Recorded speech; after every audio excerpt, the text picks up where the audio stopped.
بسم اللہ الرحمن الرحیم۔ حدیث مبارکہ۔ ایک مرتبہ رسول خدا صلی اللہ علیہ وسلم مسجد میں تشریف فرما تھے اور لوگ آپ کے ارد گرد بیٹھے ہوئے تھے کہ 3 آدمی وہاں آئے۔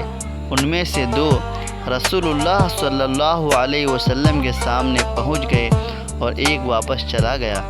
راوی کہتے ہیں کہ پھر وہ دونوں رسول اللہ صلی اللہ علیہ وسلم کے سامنے کھڑے ہو گئے۔ اس کے بعد ان میں سے ایک نے جب مجلس میں ایک جگہ کچھ گنجائش دیکھی تو وہاں بیٹھ گیا، اور دوسرا اہل مجلس کے پیچھے بیٹھ گیا، اور تیسرا جو تھا وہ لوٹ گیا۔ تو جب رسول اللہ صلی اللہ علیہ وسلم اپنی گفتگو سے فارغ ہوئے تو صحابہ کرام رضی اللہ عنہم سے فرمایا گیا کہ میں تمہیں 3 آدمیوں کے بارے میں نہ بتاؤں؟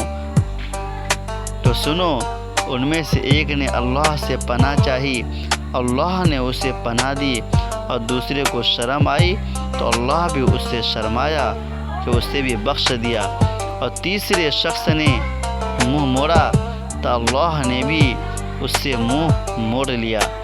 یہ حدیث نمبر 66 ہے۔